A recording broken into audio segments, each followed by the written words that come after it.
Vous me posez la question de savoir que m'inspire la déclaration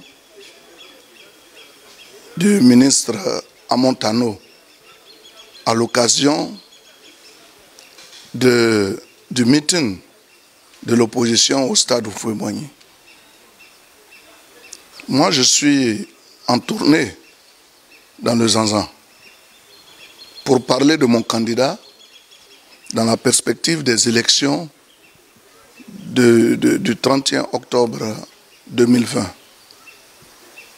Et lorsque je suis rentré des tournées, j'ai suivi une vidéo où je vois le ministre Amontano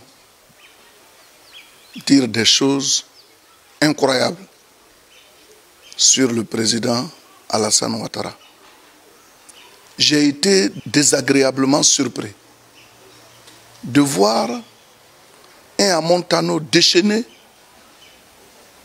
en train de s'acharner inutilement sur le président Alassane Ouattara, dont il était le plus proche collaborateur, directeur de cabinet, ministre des Affaires étrangères. Mais je dirais qu'une telle déclaration frise la déchéance morale. Parce que Amontano ne peut pas se permettre d'aller à la place publique faire la promotion de ce qu'il a combattu tout le temps, à savoir l'ivoirité. Et je sais de quoi je parle. Il était au départ militant du PDCI-RDA. Il était même secrétaire de section. Il a quitté le PDCI pour aller avec le président Alassane sous le prétexte qu'il ne se reconnaissait pas en l'ivoirité. Or aujourd'hui, qu'est-ce qu'il dit? Que le président Alassane Ouattara remette la Côte d'Ivoire aux Ivoiriens. C'est en quelque sorte ce qu'il nous dit.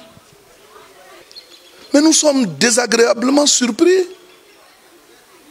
qu'il vienne à la place publique dire qu'il détient des secrets d'État et qu'à un moment donné, il va parler. Mais qu'il parle, parce que quand vous allez pour dénoncer, il faut vous attendre aussi à être dénoncé. Donc nous l'attendons au tournant. Jusque-là, je n'ai rien dit. Parce que c'est quelqu'un que je respectais. Je ne peux pas comprendre qu'ils disent qu'il y a des dizaines de cars qui sont venus d'Aboisseau, alors que lui-même, il ne représente rien là-bas. Quand il avait été désigné pour être le candidat du RHDP, mais ce sont des dizaines de cars qui sont arrivés à Abidjan pour s'opposer à cela. Mais il avait été candidat pour occuper le poste de mairie. Il a été battu. Donc ce n'est pas à lui de venir dire aujourd'hui qu'il a un monde derrière lui. Non, nous connaissons l'histoire de notre pays. C'est vrai. Nous tous, nous avons fait la politique. Il est arrivé un moment où, moi-même, étant avec le président Henri Konan Bédié au PDCI-RDA, qui nous a instruit de nous rassembler, nous les enfants d'Houphouët-Boigny. À un moment donné, dis-je, le président Bédié a décidé de faire chemin à part en se détournant du principe qu'il a lui-même établi, à savoir mettre en place un parti dénommé RHDP. Moi, j'ai pris mes responsabilités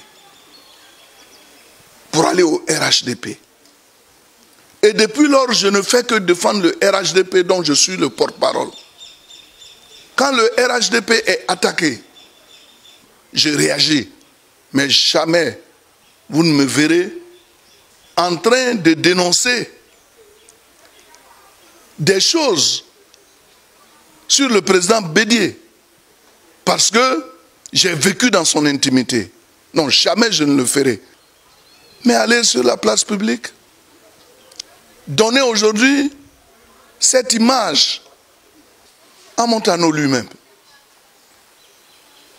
En 2019, sur une chaîne internationale, il avait fait savoir que le président Alassane pouvait être candidat pour un autre mandat.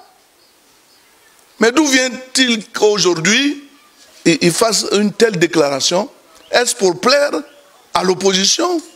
Ou bien c'est parce qu'il a suivi les ivoiritaires qu'il devient ivoiritaire? Mais ce n'est pas normal de sa part. Bon, comme il dit qu'il a d'autres choses à nous révéler, nous l'attendons au tournant. Qu'il fasse ses révélations, mais il saura aussi qu'il y a des détenteurs d'informations sur son compte. Trop c'est trop, et j'ai tenu aujourd'hui à faire cette vidéo dans cette tenue traditionnelle pour lui rappeler ses origines et lui dire que quand on est à Caen, on ne doit pas se comporter de cette façon. Je dirais qu'il est plus ivoiritaire que ceux-mêmes qui ont conçu la notion d'ivoirité. Et nous n'allons pas accepter cela.